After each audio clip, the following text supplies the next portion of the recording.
saya, kalau misalnya saya mengatakan seperti apa yang dikatakan oleh Gus Fuad, kira-kira kalian berani nggak mengecam saya, mengancam melaporkan, mengancam mengirim pasukan keputihan? Kalian berani nggak? Kalau saya mengatakan seperti yang dikatakan oleh Gus Fuad terhadap guru tua, sah. Saya punya rekaman. Habib mengatakan bahwa Teguh Umar adalah pengkhianat.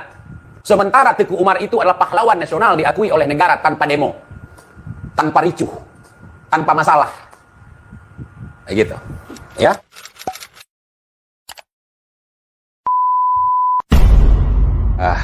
Sesuatu yang viral beberapa waktu yang lalu, yang mungkin teman-teman sempat merequest kepada saya untuk membahas terkait guru tua yang ternyata bukan monyet, saudara.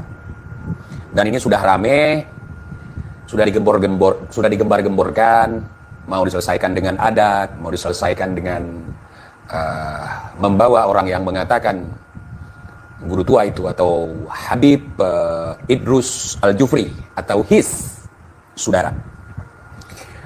Nah, seperti teman-teman ketahui bahwa selama ini ada permasalahan yang seperti itu sehingga si Rizik pura-pura ngamuk, pura-pura marah sampai ingin berperang ya. Kalau tanggapan TJ gimana gitu? TJ biasa aja. Gak ada hal yang penting pun, gak ada hal yang ngurusin pun. Gak ada yang perlu diribetkan. Toh guru tua itu kan bukan monyet. Yang bilang orang bersorban, kera bersorban, itu bukan kita. Ulama dekat dengan pejabat tidak apa-apa, nggak apa-apa, tapi untuk menasihati mereka, untuk memberikan petunjuk kepada mereka, untuk nasihatin mereka, jelaskan yang hak itu apa, yang batil itu apa. Bukan dekat sama pejabat untuk cari dunia, untuk jualan agama. Itu namanya kera bersorban.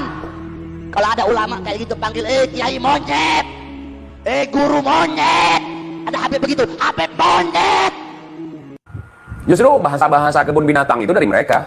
Yang ngapain kita risaukan?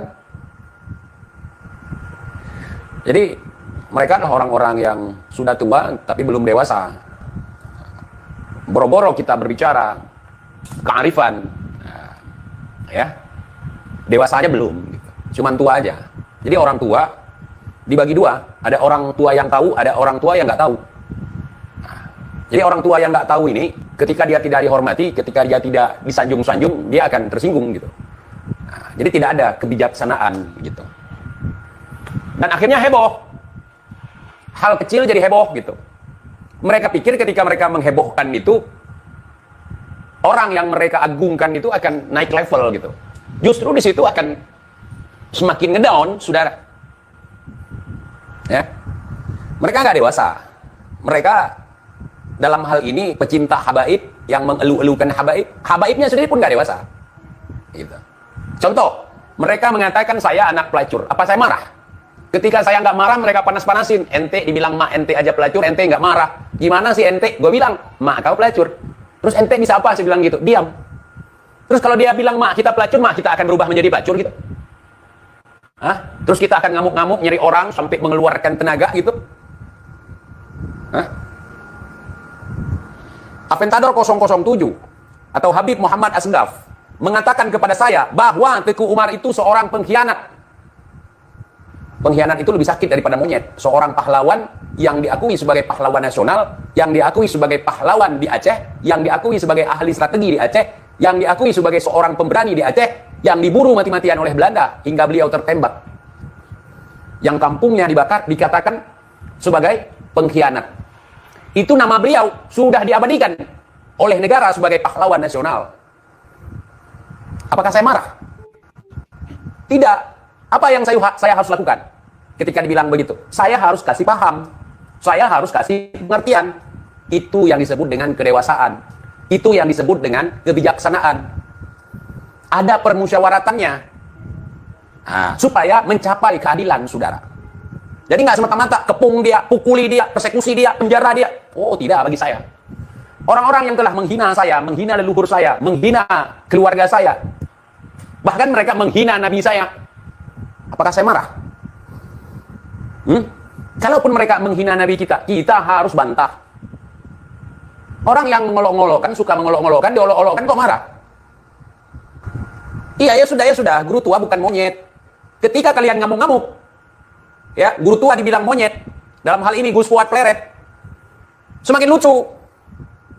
Seolah-olah kalian ragu bahwa orang yang kalian agung-agungkan itu monyet, bukan ya?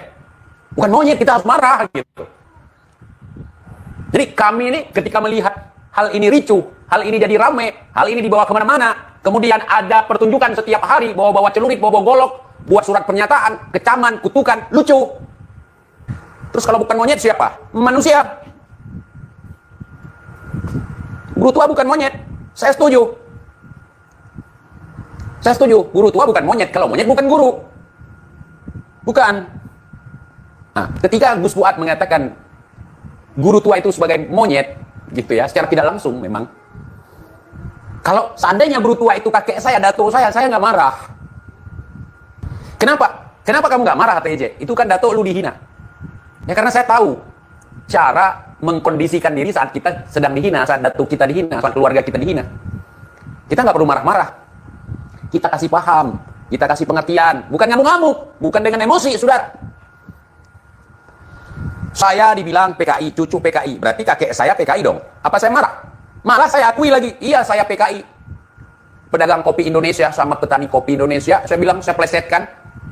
Jadi kurang dewasa begitu, saudara.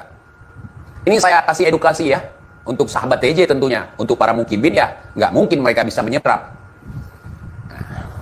Jadi tradisi ketimuran kita, tradisi bijaksana, tradisi musyawarah itu seakan-akan udah nggak ada di Nusantara, saudara. Kalau kita mencari-cari pertunjukan yang sifatnya adalah penghinaan terhadap Rasulullah, terhadap Allah, bahkan terhadap akidah kita, terhadap syariat kita, banyak sekali. Tapi apakah kita marah dengan hal itu? Kita nggak suka ketika ada orang yang ingin mencoba-coba untuk menistakan Rasulullah, menistakan Allah, menistakan ajaran agama Allah. Tidak dengan cara ngamuk-ngamuk. Nah, kita rendahkan si dia itu dengan cara profesional. Kita jadikan mereka itu sebagai kalau kita bilang badut, ya memang mereka badut gitu. Ya seperti itu. Nah, ketika guru tua ini dibilang monyet sama orang, terus reaksi bermacam bentuk emosional yang digembar-gemborkan gitu. Bukan monyet, guru tua bukan monyet. Apakah harus kita tulis setiap kita menyebutkan nama guru tua bukan monyet? Almarhum Al-Habib Idrus Al-Jufri atau guru tua dalam kurung bukan monyet gitu. Kan nggak seperti itu, saudara. Nggak seperti itu. Nah, kalau saya nggak segan-segan siapapun. Nah, kalau memang saya mau katakan monyet, mau saya katakan lutung, saya nggak ada saya. Kalau misalnya saya mengatakan seperti apa yang dikatakan oleh Gus Fuad, kira-kira kalian berani nggak mengecam saya, mengancam melaporkan, mengancam mengirim pasukan keputihan? Kalian berani nggak? Kalau saya mengatakan seperti yang dikatakan oleh Gus Fuad terhadap guru tua, sah. Saya punya rekaman Habib mengatakan bahwa Teguh Umar adalah pengkhianat. Sementara Teguh Umar itu adalah pahlawan nasional diakui oleh negara tanpa demo, tanpa ricuh, tanpa masalah. Gitu. Ya, saya simpan omongan Aventador 007. Gitu.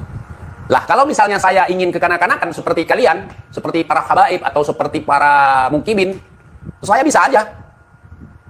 Gitu. Saya bisa aja. Tapi saya tidak mau melakukan hal yang seperti itu gitu. Nah, terus kalian paksakan kami untuk percaya bahwa guru tua itu adalah sebagai pahlawan gitu. Saya nggak percaya sebelum disahkan oleh negara sebagai pahlawan nasional, apalagi Aventador 007 atau Muhammad Asghaf mengatakan kalau tidak ada guru tua, maka tidak ada Indonesia, atau Indonesia tidak akan pernah berdaulat gitu. Dan gua merasa itu dongeng gitu. Nah, di saat seluruh Indonesia sudah berhasil ditaklukkan oleh Belanda, maka satu-satunya yang belum bisa ditaklukkan oleh Belanda daerah tempat tinggal saya, teman-teman. Nah, karena ketika pemimpin ditangkap di Aceh, ketika pemimpin ditangkap oleh Belanda di sini, maka kepemimpinan akan dipegang oleh orang lain, yakni ganti negara. Begitu. Dan kedaulatan itu tidak bisa diambil oleh penjajah. Makanya kita ribut sampai sekarang, sampai 2005 kemarin gitu, sampai perang kan. Karena sebagian orang menyerahkan kedaulatan kepada negara Republik Indonesia, saudara.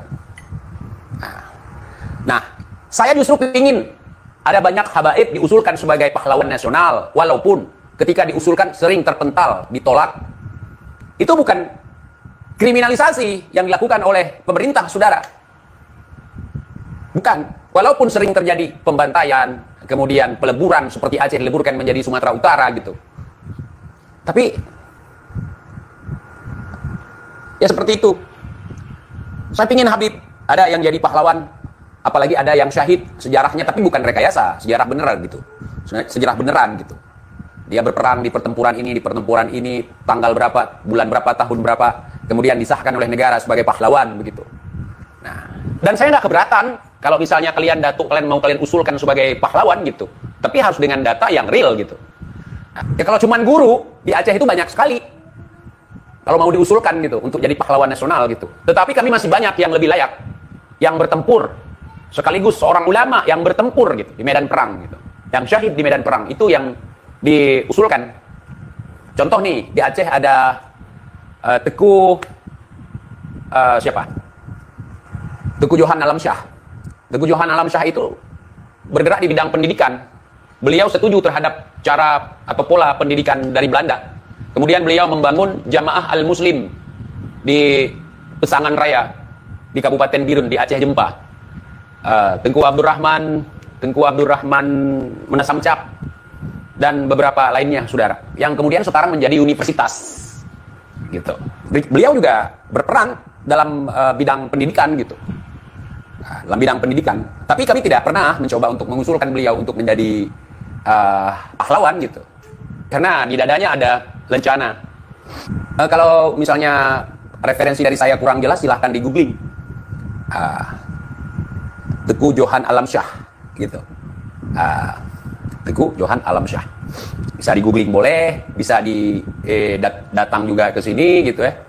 Nah, jadi dulu di Aceh itu ada yang menolak pendidikan Belanda, kemudian banyak yang tertarik terhadap pesantren tradisional gitu.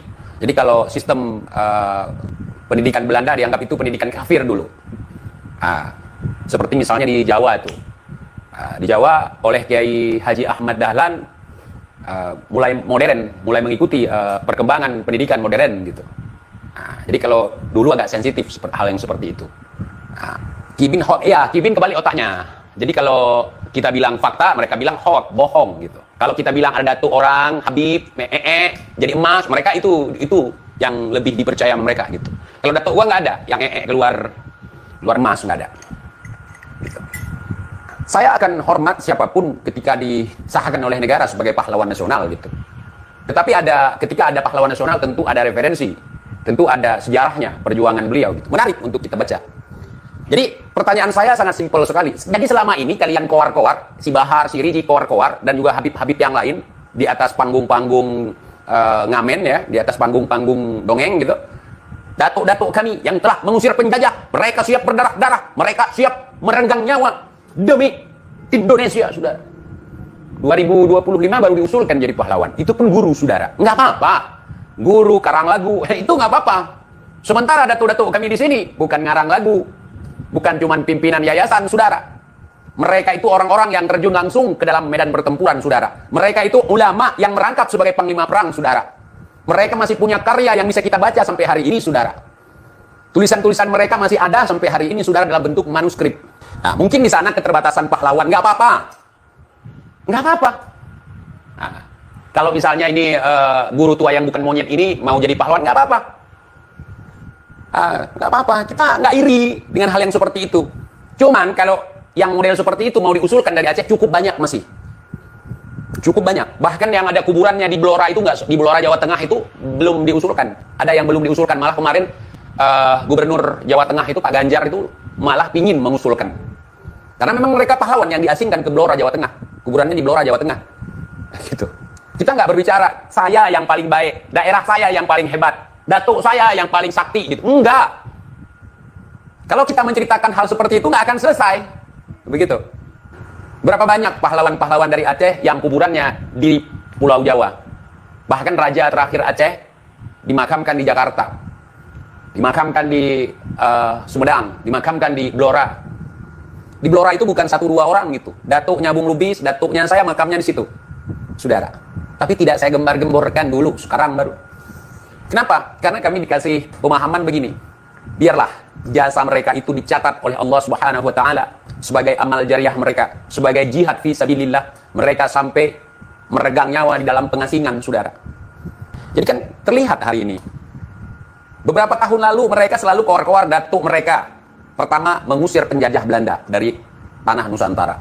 Datuk mereka yang mengislamkan Nusantara. Kalau tidak ada datuk kalian, kalau tidak ada datuk mereka, maka orang di Nusantara ini akan menyembah pohon. Makanya ada orang di Nusantara ini sekarang menyembah batu nisan. Kenapa? Karena jasa datuk mereka, saudara. Siapapun yang diembankan tugas untuk mensyiarkan ajaran Islam, mau datuk ente, mau datuk aneh, tentu dengan keikhlasan. Seperti itu, nggak perlu petantang petenteng gitu, biasa aja.